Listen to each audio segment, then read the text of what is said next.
प्रिय विद्यार्थियों नमस्कार। कैसे हैं आप लोग। उम्मीद करता हूं आप सभी बहुत कुशल से हैं। एक बार फिर आपकी अपनी क्लास प्यासी क्लासेस में मैं अनिल प्यासी आपका बहुत बहुत स्वागत करता हूं। विद्यार्थियों आज अपन कक्षा 10वीं विषय गणित NCERT पाठ्यक्रम के अंतर्गत अध्याय 2 बहुपद के बारे में पढ़ेंगे। और बहुपद के बारे में आपने विस्तृत रूप से पिछले वीडियो में पढ़ ही लिया है। उसके प्रगुण, उसमें कौन कौन से सूत्र लगेंगे, आज अपन इस पर आधारित प्रश्नावली देखेंगे। प्रश्नावली में सबसे पहले 2.1 फिर 2.2 और भी बहुत सारे सवाल देखेंगे। तो विद्यार्थी चलते हैं प्रश्नावली 2.1 में। तो पहला सवाल यहाँ पर ये कहा जा रहा है कि किसी बहुपद Px के लिए, आपने पढ़ा है पिछले वीडियो में कि बहुपद को Px, Qx, Rx वगैरह से दर्शा दिया जाता है। तो किसी बहुपद Px के लिए y = Px का ग्राफ, यानी ये जो खींचे गए हैं ये ग्राफ है इनके, है ना, का ग्राफ नीचे आकृति में दिया गया है। यानी कि यहाँ 1 2 3 4 आकृति अपन ने बनाई है। तो नीचे आकृतियों में दिया गया ग्राफ। अपन को क्या देखना है कि प्रत्येक स्थिति में Px के शून्यकों की संख्या ज्ञात कीजिए कि Px के शून्य कितने होंगे। तो विद्यार्थियों इसलिए पिछला वीडियो बहुत ही महत्वपूर्ण है, आई बटन में है, आप चाहें तो देख भी सकते हैं अगर अभी तक नहीं देख पाए हैं। अब बात करते हैं सवाल की। तो यहाँ पर कहा जा रहा है कि Px के कितने शून्यक होंगे। आपने क्या पढ़ा है कि किसी बहुपद का वक्र या ग्राफ x अक्ष को जितने बिंदु पर काटता है या जितने बिंदु पर स्पर्श करता है उतने ही उसके शून्यक होते हैं। तब तो ये सवाल बहुत ही इजी हो गया, आपसे ये सवाल तो बन ही जाएगा। चलिए देख भी लेते हैं कैसे। अब देखते हैं कि ये Px का ग्राफ ये है, ठीक है, और x अक्ष ये हुआ। अब ये x अक्ष को ये वाला ग्राफ या ये रेखा कहीं काटेगी क्या? बिल्कुल नहीं काटेगी। तो इसलिए शून्यकों की संख्या शून्य होगी। अब बात करते हैं सेकेंड स्थिति में। अब सेकेंड स्थिति में हम देखते हैं वक्र ये है अपना, ये ठीक है, और x अक्ष ये है। अब ये देखें वक्र x अक्ष को कहाँ काटता है। यहाँ से अपन ये चले यहाँ पर, लेकिन ये x अक्ष को तो नहीं काटा ना, ये y अक्ष को काटा, इसलिए इसको अपन नहीं गिनेंगे। अब आगे बढ़ते हैं तो केवल यहाँ काटा है x अक्ष को, यानी इस लाइन को कहाँ काटा है, यहाँ पर काटा है, बाकी कहीं नहीं काटा। इसलिए इसके शून्यकों की संख्या क्या होगी? 1 होगी। तो इसके बारे में क्या लिखेंगे? क्योंकि बहुपद Px का वक्र x अक्ष को केवल एक ही बिंदु पर काटता है, इसलिए इस स्थिति में शून्यकों की संख्या 1 होगी। यहाँ अपन को लिखना पड़ेगा इसके आंसर में ऐसा समझा करके, ठीक है। अब बात करते हैं तीसरी स्थिति में। आपका वक्र ये है, ठीक है, ये, और x अक्ष ये है। तो बहुपद का जो वक्र है वो इस लाइन को यानी इस रेखा को यानी कि x अक्ष को कहाँ पर काटता है। देखें एक बिंदु ये यहाँ पर काटता है, और कहाँ काटा, ये यहाँ काटा, और कहाँ काटा, ये, यानी 3 बिंदुओं पर काटा है ना x अक्ष को। इसलिए हम कहेंगे क्योंकि इस स्थिति में बहुपद Px का वक्र x अक्ष को 1 2 3 बिंदु पर काटता है, इसलिए इसके शून्यकों की संख्या भी 3 होगी।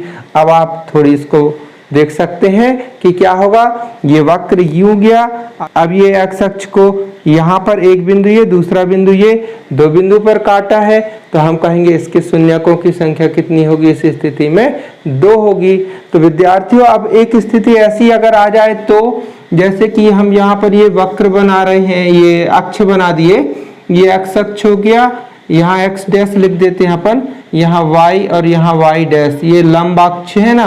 और जहाँ दोनों लंब अक्ष एक दूसरे को काटते हैं उसको अपन क्या कहते हैं? मूल बिंदु। और मूल बिंदु के निर्देशांक कितने होते हैं? 0 0। आगे आप पढ़ेंगे निर्देशांक ज्यामिति में, ठीक है, बाद में देखेंगे अभी। तो यहाँ पर ये क्या हो गए? अक्ष हो गए। अब अगर किसी बहुपद का वक्र इस टाइप से आ रहा है, यूं आया, फिर इसको टच बस किया है, यहाँ पर काट नहीं रहा है, टच करके ऐसा चला गया, फिर ये आया, फिर टच करके ऐसा चला गया, यहाँ से ऐसे करके, फिर यहाँ से जा करके ऐसे करके ये काट करके चला गया। अब हम कहें इसके शून्य कितने होंगे, तो चूंकि यहाँ पर काटा तो नहीं है लेकिन पॉइंट 1 हो गया, तो इसको अपन कहेंगे कि 1, इसको गिनेंगे 1, इसको गिनेंगे 2, और यहाँ पर ये देखिए 2 बिंदु मिलेंगे 3 और ये 4। तो हम यहाँ पर क्या इसका उत्तर कैसे लिखेंगे, कहेंगे चूंकि बहुपद px का वक्र x अक्ष को 2 बिंदुओं पर स्पर्श करता है तथा 2 बिंदुओं पर काटता है, इसलिए इसके कुल शून्यकों की संख्या कितनी होगी, 4 होगी। ठीक है विद्यार्थियों, तो कितना इजी है ये वाला प्रश्न। तो विद्यार्थियों आप लोगों को ये प्रश्न अच्छे से समझ में भी आ गया है। आप इसी प्रकार के और भी क्वेश्चन कर सकते हैं। आपको कारण कैसे लिखना है यहाँ पर आप देख सकते हैं, इस टाइप से लिखना है कारण, इनका कारण भी लिखना पड़ता है कि क्यों शून्यकों की संख्या इतनी हुई। ठीक है, तो आप लोग ये प्रश्न को नोट कर सकते हैं और इसी प्रकार समझ करके और भी प्रश्न हल जरूर कीजिएगा। ठीक है विद्यार्थियों, अब चलते हैं प्रश्नावली 2.2 में कुछ सवाल देखे लेते हैं। तो यहाँ पहला सवाल ये लिखा हुआ है, आप यहाँ पर ध्यान से देखिए कि निम्न द्विघात बहुपद, द्विघात क्यों कहा जा रहा है, क्योंकि ये सभी बहुपद में देखें चर राशि की घात 2 है ना। ऐसे बहुपद जिसमें चर राशि की घात 2 होती है उसको द्विघात बहुपद कहते हैं। तो इसमें चर राशि x की अधिकतम घात 2 है, यहाँ चर राशि क्या है s है, तो अधिकतम घात 2 है। सभी में देखें चर राशि की अधिकतम घात 2 है, ये चर राशि की अधिकतम घात 2 है, यहाँ t है चर राशि तो उसकी घात 2 है, यहाँ x है तो उसकी अधिकतम घात 2 है। तो ये सभी द्विघात बहुपद हुए। तो क्या देखना है कि निम्न द्विघात बहुपदों की शून्यक ज्ञात कीजिए, यानी इनके शून्य ज्ञात करना है। आपने शून्यक की परिभाषा भी पढ़ ली होगी कि किसी बहुपद में चर राशि के वे मान जिन्हें उस बहुपद में प्रतिस्थापित कर देने पर बहुपद का मान शून्य हो जाता है, बहुपद के शून्यक कहलाते हैं। तो हमें क्या करना है, हमें यहाँ पर इन बहुपदों के शून्य ज्ञात करना है। इसमें 2 प्रश्न समाहित हैं कि बहुपद के शून्य ज्ञात कीजिए यहाँ तक। फिर आगे लिखा हुआ कि शून्यकों तथा गुणांकों के बीच संबंध स्थापित कीजिए। अब गुणांक की बात करें कि गुणांक क्या होता है, आपने पिछले वीडियो में द्विघात बहुपद का मानक रूप देखा है, वो किस प्रकार होता है, ax² plus bx plus c, इस रूप में होता है। तो यहाँ a, यहाँ ये b, यहाँ ये c जो अचर राशि है यही बहुपद के गुणांक कहलाते हैं, है ना। तो यहाँ पर हम देखें कि जैसे ये वाले समीकरण को मिलाएं तो यहाँ पर क्या हुआ है, 4s² माइनस 4s प्लस 1। अब यहाँ से तुलना कराएं अपन तो यहाँ देख सकते हैं कि a की जगह पर क्या लिखा हुआ है 4, तो a बराबर हो गया 4। और यहाँ देखें b की जगह पर चिन्ह सहित लेना है, b की जगह पर ऋण 4, ठीक है, और c की जगह पर क्या हो गया 1। तो ये 4 ऋण 4 और 1 ये क्या कहला गए, बहुपद में आए हुए गुणांक कहला गए। किनके गुणांक कहला गए, x² का गुणांक a और x का गुणांक b और ये अचर पद c। तो शून्यकों तथा इन गुणांकों के बीच में जो संबंध होता है वो भी आपने पिछले वीडियो में पढ़ लिया है कि यदि द्विघात बहुपद के 2 शून्यक अल्फा और बीटा हो तो आपने पढ़ लिया था कि अल्फा प्लस बीटा बराबर ऋण b बटे a, और दूसरा संबंध क्या था कि अल्फा इंटू बीटा यानी शून्यकों का योगफल और शून्यकों का योगफल ऋण b बटे a और शून्यकों का गुणनफल c बटे a होता है। तो इन संबंधों की हमें सत्यता की जांच भी करनी है। तो एक प्रश्न अगर आप अच्छे से समझ लेंगे तो ये सभी बनने लगेंगे। तो ध्यान से देखते हैं, हम यहाँ पर देखें कि इसमें 1 2 3, इसमें भी 1 2 3, इसमें भी 1 2 3 और इसमें भी 1 2 3। तो ये जो सवाल है ये सभी एक प्रकार के हुए, और ये जिसमें 2 पद हैं जैसे ये हुआ और ये हुआ, तो इनको थोड़ी सा दूसरे ढंग से करना पड़ेगा। तो पहले हम देख लेते हैं जिनमें 3 पद आए हुए हैं उनको कैसे हल करें। ठीक है विद्यार्थियों, यहाँ पर अपन ने पहला सवाल ले लिया। अब इसको कैसे हल करेंगे अच्छे से समझिएगा। यहाँ पर अगर हम तुलना करें, किससे तुलना करने, मन में ax² plus bx plus c से तुलना करें तो a की जगह पर कुछ नहीं यहाँ दिख रहा है, तो यहाँ a की जगह पर क्या हुआ, इसका गुणांक 1 हुआ। यदि कुछ गुणांक ना दिखे तो वहां पर गुणांक 1 तो माना ही जाएगा। और यहाँ पर b की जगह पर क्या हुआ, b की जगह पर ऋण 2 हुआ चिन्ह सहित, और c की जगह पर कितना हुआ 8 हुआ। यानी आपके पास a बराबर मिल गया 1 और b बराबर मिल गया ऋण 2 और c बराबर मिल गया 8। तो ये अपन ने यहाँ पर तुलना करके मन में समझ लिए। अब यहाँ पर क्या करना पड़ेगा, पहले तो शून्य ज्ञात करना पड़ेगा ना। तो पहले शून्य ज्ञात करने के लिए हमें ये मध्य पद को बांटना होगा, और मध्य पद को बांटने की विधि आपने कक्षा 8वीं में पढ़ ली है, फिर भी यहाँ पर एक बार रिवाइज करा देते हैं। क्या करेंगे कि यहाँ जो फर्स्ट में जो पद है यहाँ कुछ नहीं तो 1 है, तो 1 का जो आखिरी में जो पद है अचर पद अर्थात यहाँ पर 8 है, उसका मन में गुणा कर लिए। तो 1 का गुणा अगर 8 में कर रहे हैं तो 8 एकम 8, लेकिन चिन्ह सहित आएगा तो ऋण 8 है ना। तो यानी कि गुणा करने पर कितना आया, ऋण 8 आया। अब हमको ऐसा यहाँ पर करना है कि 8 के, समझिएगा बात को, 8 के ऐसे गुणनखंड ढूंढना है कि जिन्हें जोड़ने अथवा घटाने पे कितना आए, बीच का पद क्या है ऋण 2 आए। ठीक है, तो पहले हम 8 के गुणनखंड यहाँ पर लिख दे रहे हैं। देखिए यहाँ पर 1 गुणित 8 बराबर 8 होता है।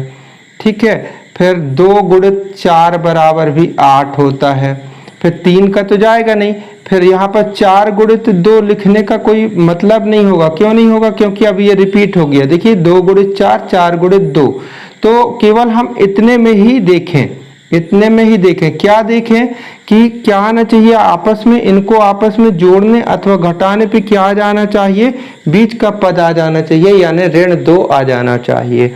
तो यहाँ हम देखते हैं कि अगर ये 8 और 1 ले रहे हैं तो जोड़ रहे हैं तो 8 और 1 बराबर हो गया 9। अगर इनको घटा रहे हैं तो 8 में 1 गया तो कितना बचा 7। तो ऋण 2 तो आया नहीं, ऋण 2 अपन को लाना है, ये लक्ष्य है। तो यहाँ पर ऋण 2 तो आया नहीं, तो ये वाला गुणनखंड अपन नहीं लेंगे। अब बचे ये वाला गुणनखंड लेने के लिए, तो यहाँ पर देखें कि अगर 4 में 2 जोड़ दिया जाए तो हो जाएगा 6। अभी तो ऋण 2 आया नहीं, लेकिन अगर हम यहाँ पर कहें कि 4 में 2 घटा दें तो 2 तो बचेगा, लेकिन 2 हमको चाहिए ऋण का, है ना। तो इसको उल्टा घटाएं। कैसे घटाएं कि 2 में हम अगर घटा दें 4 को तो कितना आ जाएगा ऋण 2, क्योंकि बड़ी संख्या का चिन्ह आएगा। तो इस प्रकार से मध्य पद को तोड़ देंगे अपन यहाँ पर, है ना। तो मध्य पद में जहाँ 2 आया है, यहाँ पर ये जो 2 आया है, 2 की जगह पर क्या लिखें, 2 ऋण 4। ठीक है, तो मध्य पद पर अपन कैसे लिख रहे हैं, यहाँ पर देखिएगा ये x² जो लिखा है वो लिखे रहने दें यहाँ। अब यहाँ पर ये जो मध्य पद ऋण 2 है ना, इसको अपन तोड़ करके कैसे लिखेंगे, इस टाइप से लिखेंगे। यानी लिख दिए धन का 2 और ऋण का 4, ऋण का 4 यहाँ पर लिख दिए। लेकिन यहाँ पर ऋण 2 अकेले तो है नहीं, है क्या है, x भी है। तो यहाँ पर हमको लिखना पड़ेगा x और यहाँ भी लिखना पड़ेगा x। 8 को ज्यों का त्यों आप लिख दीजिए। तो ये मध्य पद टूट गया। क्यों, क्योंकि इसको आप हल करेंगे तो कितना आएगा ऋण 2, लेकिन इन्हीं दोनों का आप गुणा करेंगे, यानी 2 का गुणा ऋण 4 में करेंगे तो कितना आएगा ऋण 8, जो आपको लाना चाहिए था। तो इस प्रकार से मध्य पद को बांटते हैं विद्यार्थियों। अब यहाँ पर क्या करेंगे कि 2-2 पद, यानी इतने में और इतने में अपन नजर रखें। पहले इतने में नजर रख रहे हैं, तो यहाँ पर देख रहे हैं कि दोनों में, यानी इसमें और इसमें क्या चीज कॉमन है। जो चीज कॉमन होगी उसको कोष्टक के बाहर निकाल देंगे। तो यहाँ x को दोनों में एक जैसी है, कॉमन है, तो x बाहर निकाले। तो यहाँ पर x की घात कितनी थी 2, तो एक x निकल गया तो बचा यहाँ पर x। अब बीच में प्लस लगा है तो लगा दिए प्लस। अब ये 2x लिखा था तो x तो बाहर निकल गया, तो बचा क्या, यहाँ पर 2 अकेले बचेगा ना, ये वाला 2। तो ये तो कोष्टक बंद कर दिए। अब इतने की बात आती है, इतने की बात आती है। तो अब यहाँ देखेंगे कि इन दोनों में क्या कॉमन है, अर्थात कौन सी बड़ी से बड़ी संख्या है जिसका भाग इनमें जा सकता है। तो यहाँ पर हम देख रहे हैं 4 का भाग 4 में भी चला जाएगा और 8 में भी चला जाएगा। तो इन दोनों से हम 4 कॉमन निकालेंगे, लेकिन चिन्ह सहित कॉमन निकाल देंगे। यानी यहाँ पर ऋण 4 कॉमन निकाल दिए, तो ऋण 4 कॉमन निकाल दिए। तो यहाँ पर अब ऋण लगाने की जरूरत नहीं, यहाँ पर तो x भर बचा, और ऋण चूंकि आपने कॉमन निकाल दिया तो इसलिए ये वाला चिन्ह भी बदल जाएगा। यहाँ पर कौन सा चिन्ह आ जाएगा, ऋण की जगह धन आ जाएगा। ठीक है, अब यहाँ पर 8 जो लिखा था ना, तो 8 से 4 कॉमन निकाले, यानी कि 8 में आपने 4 का भाग दिया तो कितना आएगा 2, तो यहाँ पर लिखेंगे 2। अगर आप सवाल सही कर रहे हैं तो ये कोष्टक और ये कोष्टक सेम ही आएगा, ठीक है। अब विद्यार्थियों अगली लाइन पे देखें क्या करें। अब ये पूरी लाइन पे नजर रखिए इतने में, और देखें कि क्या आपको एक जैसा दिख रहा है। तो आप देखें ये x प्लस 2 यहाँ भी है, x प्लस 2 यहाँ भी है, तो ये x प्लस 2 को अब बाहर निकाले दे रहे हैं, फिर से बाहर निकाले दे रहे हैं कोष्टक के बाहर। ये x प्लस 2 कोष्टक सहित बाहर निकाल रहे हैं, यानी बाहर निकाल रहे हैं, यानी आप समझ लीजिए कि अब अंदर इनका स्थान रिक्त हो गया, ये मिट गए समझ लीजिए। तो अब जो बचा है उसको आपको लिखना है। तो एक पद तो बचा नहीं है, बचे कौन से, एक ये बचा हुआ है, एक ये वाला पद बचा हुआ है। तो चूंकि 2 पद बचे हुए हैं तो इसको अगर एक पद बचा हुआ था x भर लिख देते, लेकिन यहाँ चूंकि 2 पद बचे हुए हैं इसलिए हमें फिर कोष्टक बनाना पड़ेगा। तो हम कोष्टक बनाएंगे और ये वाला x लिख दिए और यहाँ पर ऋण 4 लगा करके लिख दिए। तो इस टाइप से ये क्या निकाल लिया अपन ने, अभी गुणनखंड निकाल लिए। किसके गुणनखंड निकाल लिए, किसके गुणनखंड निकाल लिए, ये जो आपका द्विघात बहुपद था इसके गुणनखंड निकाल लिए। अब इसके बाद शून्यक हेतु क्या करेंगे, इन दोनों को 0 के बराबर लेंगे, यानी x प्लस 2 और x माइनस 4 इक्वल टू 0 लेकर के चलेंगे, है ना। तो अब पहले ये वाला पद ले लें अपन, x प्लस 2 बराबर 0, फिर ये वाला पद ले लें, या करके लिख सकते हो या एवं करके लिख सकते हैं, एवं x माइनस 4 बराबर 0। तो अब पक्षांतर करें, 2 धन का है, इस साइड जाएगा तो क्या हो जाएगा, x बराबर ऋण 2, है ना, यहां गया तो माइनस का हो गया, एवं 4 यहाँ पर ऋण का है तो इस साइड जाएगा तो काय का हो जाएगा, धन का।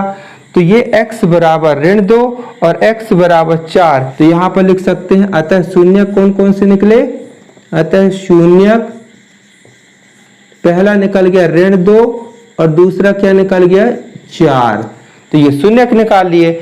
अब बात आती है कि गुणांकों के साथ उनके संबंध की सत्यता की जांच करें। गुणांकों एवं शून्यकों के बीच संबंधों की सत्यता की जांच कैसे करेंगे, अब अपन देखे लेते हैं। तो सबसे पहले तो यहाँ पर आपको ये लिखना होगा कि यहाँ a बराबर कितना निकला, a बराबर कितना, किससे मिलाएंगे, ax² plus bx plus c, इससे मिलाना होगा। तो a बराबर क्या कहलाएगा, 1, कुछ गुणांक नहीं है तो वहां पर 1, पहला पद 1। फिर दूसरा पद यानी x का गुणांक क्या कहलाएगा, यानी x का गुणांक b कहलाता है, तो चिन्ह सहित लेंगे तो कितना है ऋण 2, यानी b बराबर ऋण 2। और c बराबर या चर पद ऋण 8, चिन्ह सहित लीजिएगा ऋण 8, तो ये अपन ने लिखा। अब यहाँ संबंध, पहला संबंध क्या था, पहला संबंध आपने पिछले वीडियो में पढ़ाया होगा, शून्यकों का योगफल यानी अल्फा प्लस बीटा बराबर ऋण b बटे a। इसकी सत्यता की जांच करना है। तो ये बायां पक्ष हुआ, ये दायां पक्ष हुआ, बायां पक्ष में भी मान भरेंगे, दाएं पक्ष में भी मान भरेंगे, दोनों बराबर आएंगे तो संबंध सत्य हो जाएगा। तो अब यहाँ पर भर के देखते हैं मान। यहाँ अल्फा का मान क्या हुआ, यहाँ अल्फा का मान पहला शून्यक अल्फा कहला रहा है, तो अल्फा की जगह पर लिख दिए ऋण 2, फिर बीच में धन लगा है लगा दीजिए, फिर बीटा की जगह पर 4 ये लिख दिए 4, फिर बराबर लगाया अपन ने बराबर, फिर ये ऋण लगा है आपको ऋण लगाना पड़ेगा, फिर b का मान लिखना है तो b का मान खुद ऋण में है इसलिए आप कोष्टक में लिखना पड़ेगा ऋण 2, फिर ये वाला बटे, ये बटे लगा दीजिए, a का मान कितना है 1, ये लिख दीजिए 1। अब इसे अपन हल करें तो देखें 4 में से 2 ये प्लस माइनस के इसलिए घट जाएंगे, तो 4 में से 2 घट गया तो 2 बचा, 2 काय का बचा धन का, तो यानी धन 2 इस साइड आया। अब यहाँ पर क्या आ रहा है देखें, ये माइनस और ये माइनस, इस 2 को क्या काय का कर दिया, प्लस का कर दिया। अब बटे में 1 लिखा यानी 2 बटे 1 यानी 2 ही तो कहलाएगा, तो यहाँ पर ये बटे में 1 लिखने की भी जरूरत नहीं है। अब देखें इस पक्ष में भी 2 आया, इस पक्ष में भी 2 आया, तो संबंध क्या हुआ, सत्य हुआ। तो यहाँ पर लिखेंगे अतः संबंध सत्य है, ठीक है, अतः संबंध क्या है, सत्य है, संबंध सत्य है। अब दूसरा संबंध क्या था, दूसरा संबंध था शून्यकों का गुणनफल यानी अल्फा इंटू बीटा बराबर c बटे a। अब फिर से यहाँ पर मान भरेंगे, अल्फा का मान कितना है, ऋण 2, तो ये अपन ने लिख दीजिए यहाँ पर ऋण 2। फिर बीटा का मान कितना है, 4, तो यहाँ पर 4 लिख दिए अपन ने। फिर बराबर, ये बराबर लगाए। फिर सी का मान फिर देखते हैं, तो सी का मान है ऋण 8, ये लिख दीजिए ऋण 8। फिर ए का मान कितना है, 1, यहाँ पर लिख दिए अपन ने 1। अब क्या करें, इसका गुणा करें तो 4 दूनी 8 तो होगा, लेकिन ये माइनस का होगा क्योंकि यहाँ पर ऋण लगा हुआ है। बराबर, यहाँ भी ऋण 8 है, ये दोनों बराबर हो गए ना, तो यहाँ पर फिर लिखेंगे अतः संबंध सत्य है, अतः संबंध सत्य है। तो विद्यार्थियों, इस प्रकार से आपको अन्य प्रश्नों को भी हल करना है, और ये खंड खींच करके नहीं लिखना है, ये आपको इसके नीचे हल करना है। ठीक है, यहाँ पर स्पेस नहीं थी इसलिए अपन ने इसको इस टाइप से समझा दिया। तो इस सवाल को आप लोग नोट कर लीजिए। अब विद्यार्थी इसका दूसरा सवाल भी देखे लेते हैं जल्दी से। ठीक है, दूसरा सवाल अपन ने ये लिखा हल सेकेंड। अब यहाँ पर द्विघात बहुपद क्या दिया गया था कि 4s² माइनस 4s प्लस 1। अब यहाँ पर पहला पद 4 है और आखिरी का पद 1 है, तो 4 का आपने 1 में गुणा किया तो कितना आया, 4। और मध्य पद कितना है, मध्य पद है ऋण 4। तो आपको 4 के ऐसे गुणनखंड निकालना है कि जिन्हें आपस में जोड़ें या फिर घटाएं तो कितना आना चाहिए, ऋण 4 आना चाहिए। तो 4 के गुणनखंड निकालना शुरू करते हैं। पहला 1 × 4 बराबर 4, फिर 2 का भाग जाएगा, हाँ 2 का भाग जाएगा, 2 दूनी 4। ठीक है, बस अब तो होंगे नहीं, 4 के गुणनखंड हो गए। अब इन्हीं में आपको ढूंढना है कि कितना आना चाहिए जोड़ने या घटाने पे, ऋण 4। तो अगर पहला गुणनखंड लेंगे तो देखें जोड़ेंगे तो कितना हो जाएगा, 5, घटाएंगे तो 3, तो ये वाला तो काम का नहीं है। ठीक है, अब यहाँ देखें अगर इनको आपस में घटा रहे हैं तो 0, लेकिन अगर जोड़ रहे हैं तो 4 तो बनेगा, 4 बनेगा, लेकिन हमें 4 काय का चाहिए, ऋण का। तो हमको जोड़ना तो है लेकिन ऋण ऋण के बना करके जोड़ें ऐसा, क्योंकि ऋण 2 बराबर ऋण 4। तो ये टूट गया आपका मध्य पद। तो इसको कैसे लिखेंगे, ये बराबर अपन ने किया 4s² पहले से लिखा था, लिख दिए अपन ने। ये जो 4 लिखा था ऋण का, इसको अपन ने किया ऋण 2 और ऋण 2, ये अपन ने लिख दिए। लेकिन ये s भी तो था, तो यहाँ पर s भी लिखेंगे और यहाँ भी s लिखेंगे और प्लस 1, तो ये टूट गया मध्य पद। अब बस इतने में और इतने में आप कॉमन निकाल। यहाँ देखें, यहाँ पर क्या देख सकते हैं, यहाँ पर 4 है और यहाँ 2 है, तो 4 में 2 का भाग जा सकता है, तो 2 तो बाहर निकलेगा ही।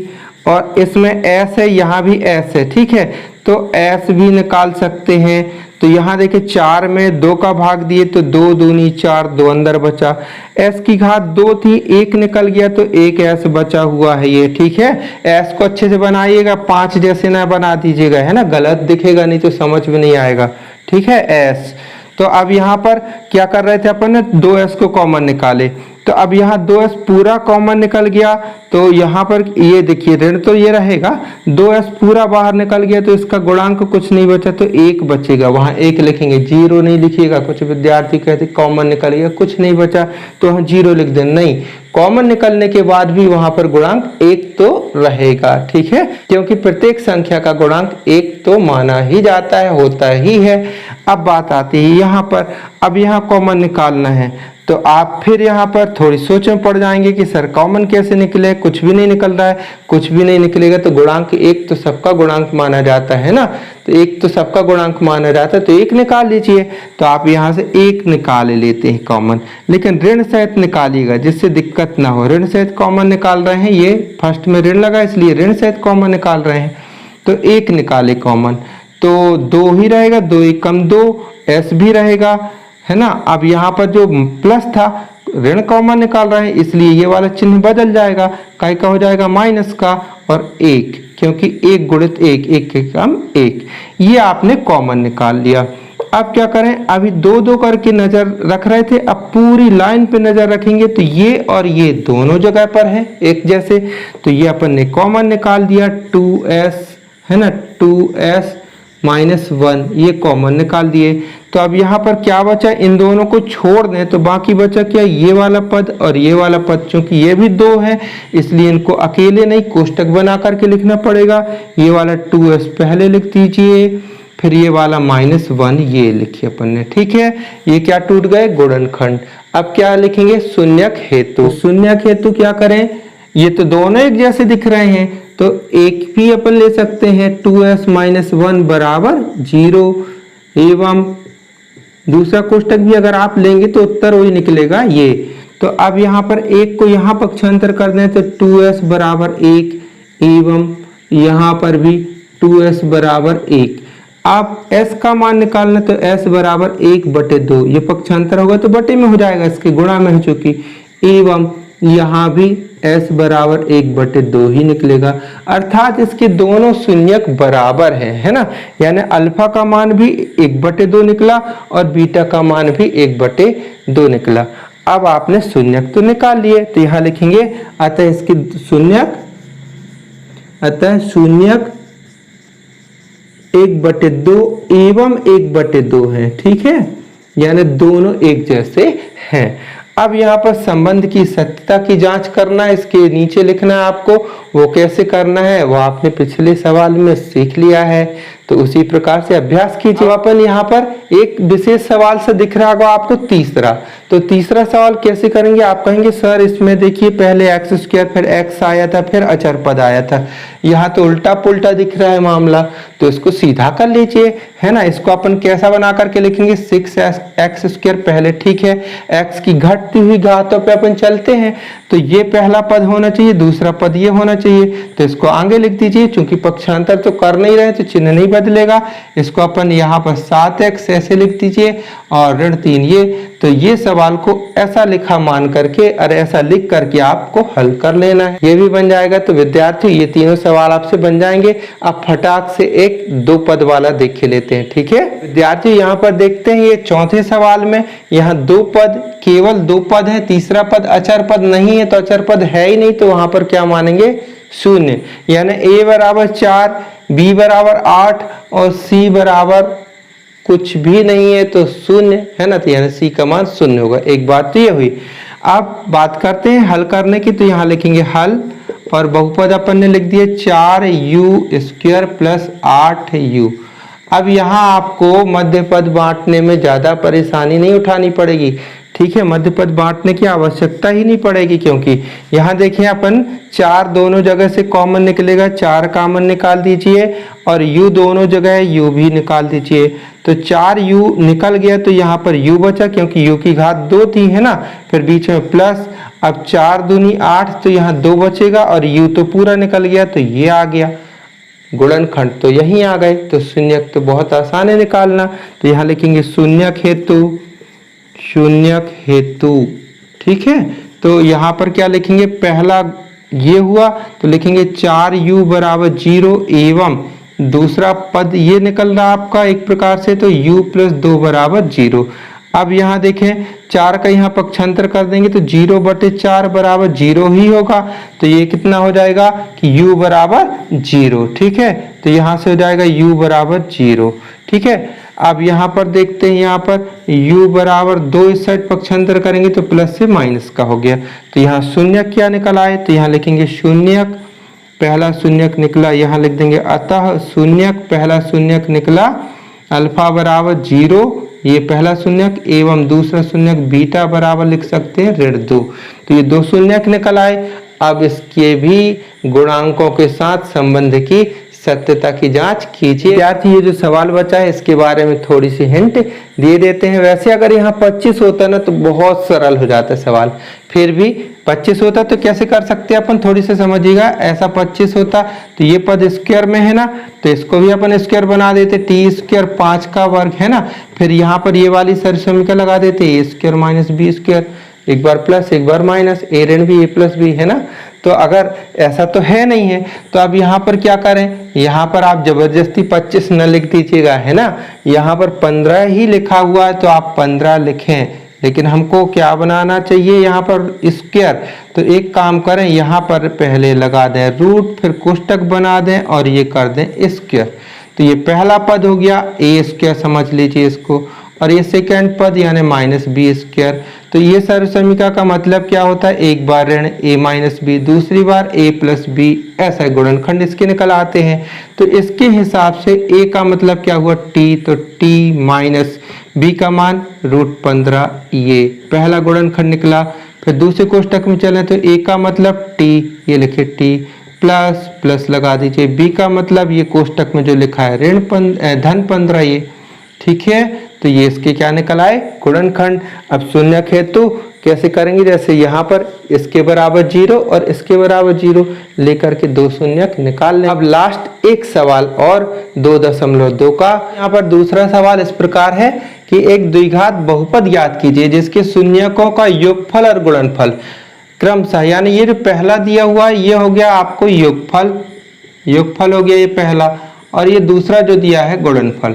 तो योगफल और गुणनफल दिए गए हैं, काहे कि योगफल और गुणनफल शून्यकों के, और अपन को क्या बनाना है, द्विघात बहुपद बनाना है। इन सवालों को करने की दो विधियां होती हैं। तो ये वाले सवाल को हम एक अलग विधि से और इस वाले सवाल को एक अलग विधि से बता देंगे, जिससे आपको दोनों विधियां बनने लगे। तो देखते हैं विद्यार्थियों पहले सवाल को कैसे हल कर रहे हैं हम। यहाँ पर ने लिखे हल, तो यहाँ पर मान लें अपन कि माना द्विघात बहुपद, तो द्विघात बहुपद का जो रूप किस रूप में होता है, ax² plus bx plus c, है ना। के शून्यक क्या काहे से दर्शाए थे अपन ने, अल्फा एवं बीटा है, ये शून्यक मान लिया अपन ने। तो क्या होगा, अल्फा प्लस बीटा बराबर, यानी शून्यकों का योगफल बराबर कितना होगा, ऋण b/a, ठीक है। एवं शून्यकों का गुणनफल यानी अल्फा इंटू बीटा बराबर c/a। अब यहाँ पर देखें अपने पास क्या दिया है कि शून्यकों का योगफल, तो योगफल ये पहला वाला योगफल है और दूसरे वाला गुणनफल। तो योगफल का मान यानी अल्फा प्लस बीटा का मान 1/4 बराबर ऋण b/a, ठीक है। ये हुआ। एवं यहाँ से देखते हैं अल्फा इंटू बीटा, तो शून्यकों का गुणनफल, तो गुणनफल ये कहलाया सेकेंड नंबर का, क्योंकि पहले लिखा ना क्रमशः, तो शून्यकों का योगफल और गुणनफल क्रमशः, तो पहला योगफल है दूसरा गुणनफल है। तो अल्फा इंटू बीटा बराबर कितना हुआ, ऋण 1 बराबर c/a। तो यहाँ पर ये चूंकि बटे में संख्या लिखी, ये बटे में नहीं लिखी, तो तुलना करने के लिए आप यहाँ भी बटे में 1 कर सकते हैं। प्रत्येक संख्या के नीचे अगर कुछ नहीं लिखा तो हर में बटे में 1 तो लिख सकते हैं, है ना, आपको ज्ञान। यहाँ पर आप क्या करें, यहाँ मिलाएं, कैसे मिलाएं, सीधा सीधा इसको इससे मिलाएं, इसको इससे मिलाएं, और यहाँ पर इसको इससे मिला रहे हैं, इसको यहाँ मिला रहे हैं। तो यहाँ देखते हैं अपन, तो क्या दिख रहा है कि ऋण b बराबर, यहाँ ऋण b बराबर 1, इसलिए b बराबर कितना हो जाएगा, अगर माइनस का गुणा करेंगे तभी ना यहाँ b आएगा, तो माइनस का गुणा यहाँ भी कर दें यहाँ भी कर दें, तो ये माइनस माइनस प्लस हो गया, यानी b बराबर ऋण 1, ठीक है। ऐसा दोनों पक्षों में ऋण का गुणा कर दिए, ये हुआ b बराबर ऋण 1। और यहाँ पर यहाँ से देखते हैं कि यहाँ a बराबर क्या बन रहा है, 4, लेकिन थोड़ी इसको अभी विचार करेंगे क्योंकि a का मान यहाँ से भी प्राप्त होगा। तो अब यहाँ देखते हैं, तथा यहाँ देखें c बराबर कितना दिख रहा है, ऋण 1 दिख रहा है, और यहाँ से अगर देखें तो a का मान 1 दिख रहा है। तो यहाँ एक समस्या बन पा रही है, क्या समस्या बन पा रही है कि यहाँ से a बराबर 4 निकल रहा है और यहाँ से a बराबर 1 निकल रहा है, तो ये दोनों एक जैसे तो दिख नहीं रहे हैं।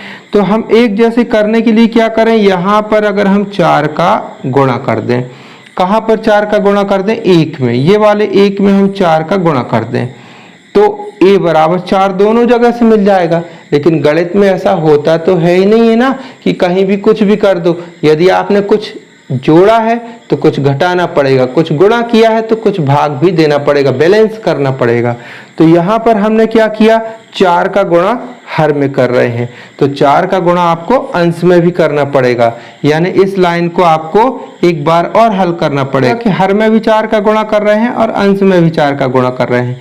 तो यहाँ जब 4 का गुणा करेंगे तो कितना हो जाएगा, ये आप c बटे ए पहले लिख दीजिए, ये c बटे ए, और यहाँ 4 का गुणा किए तो 4 एकम 4 माइनस का 4 हो गया, और यहाँ पर 4 एकम 4 ये प्लस का 4 हो गया है ना।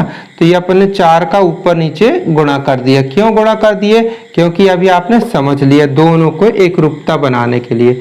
अब यहाँ से अपन मैच कराएं इस वाले पक्ष से, यहाँ आपने मैच कराया तो क्या मिल गया था, यहाँ पर आपको यहाँ पर इतना मिला था, क्या मिला था कि b बराबर 1, यानी b का मान तो यहाँ से मिल जाएगा। क्यों यहाँ से मिल जाएगा? क्योंकि b यहाँ है नहीं, तो b का मान तो आपको यहीं से निकालना पड़ेगा, और a का मान दोनों में कॉमन करके निकालना पड़ेगा। ठीक है, b का मान तो कितना हो गया, आपने ये निकाल लिया था। ठीक है, तो यहाँ आप देखें, आप अब मिला लीजिए, ये हो गया आपको c का मान और ये मिल गया आपके लिए a का मान। तो यहाँ बोल सकते हैं, यहाँ लिख सकते हैं कि a बराबर कितना 4 तथा c बराबर कितना हो गया ऋण 4। जब आपके पास a का भी मान आ गया, b का भी मान आ गया, c का भी मान आ गया, तो यहाँ आप रख दीजिए, तो द्विघात बहुपद बन जाएगा। तो यहाँ लिखेंगे द्विघात बहुपद बराबर क्या हो जाएगा, एक ही जगह पर क्या लिखना है अपन को, एक ही जगह पर लिखना है 4, तो ये लिख दीजिए 4, ये वाले एक ही जगह पर, फिर एक्स स्क्वायर, ये लिखिए एक्स स्क्वायर, फिर प्लस, तो प्लस लगाएंगे, फिर b का मान, तो b का मान ऋण 1 है, तो ऋण 1 लिखिए आप यहाँ पर, फिर x, फिर प्लस c की जगह पर कितना है, c की जगह पर ऋण 4 लिख दीजिए, ऋण 4।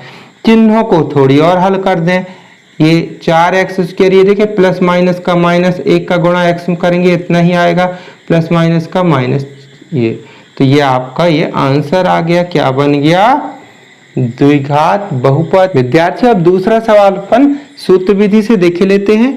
क्या सूत्र लगेगा, आपने पिछले वीडियो में पढ़ लिए हैं। द्विघात बहुपद जब शून्यक दिए रहते हैं तो क्या सूत्र लगता है, द्विघात बहुपद बराबर x square minus alpha plus beta into x plus alpha into beta. ये सूत्र आपने पढ़ लिया है। एक्स स्क्वायर लिखे रहने दीजिए, ये अल्फा प्लस बीटा क्या है, शून्यकों का योगफल।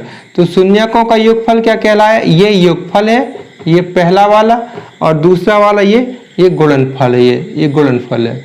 तो यहाँ पर क्या किया जाए, यहाँ मान भर दें, अल्फा प्लस बीटा की जगह पर 1, फिर x ये लिखा, फिर प्लस अल्फा इंटू बीटा की जगह पर 1। अब इसको अपन ने हल कर दिया, एक्स स्क्वायर इसमें गुणा हुआ 1 में तो x ही आएगा, है ना, तो ये x हो गया प्लस 1, ये आंसर हो गया। तो ये प्रश्न एक सरल विधि से, ये कब करेंगे अपन, जब वस्तुनिष्ठ प्रश्न में पूछा जाए ना, तो कम समय में प्रश्न का हल ढूंढना होता है, तब ये विधि आपके लिए ज़्यादा अच्छी रहेगी। विद्यार्थियों, कैसी रही आज की क्लास, उम्मीद करते हैं आपको आज की विषय वस्तु बहुत अच्छे से समझ में आ गई होगी। और विद्यार्थियों, आप और भी ऐसे सवाल प्रैक्टिस कीजिएगा, गणित अभ्यास का विषय होता है। और इसी तरीके के और भी वीडियो पाने के लिए चैनल को सब्सक्राइब कीजिएगा, और अपने उन मित्रों तक जहां तक वीडियो नहीं पहुंच पा रहे हैं वहां आप शेयर भी कीजिएगा। तो विद्यार्थी, मिलते हैं अगले वीडियो में एक नई विषय वस्तु के साथ, तब तक के लिए बाय, जय हिंद।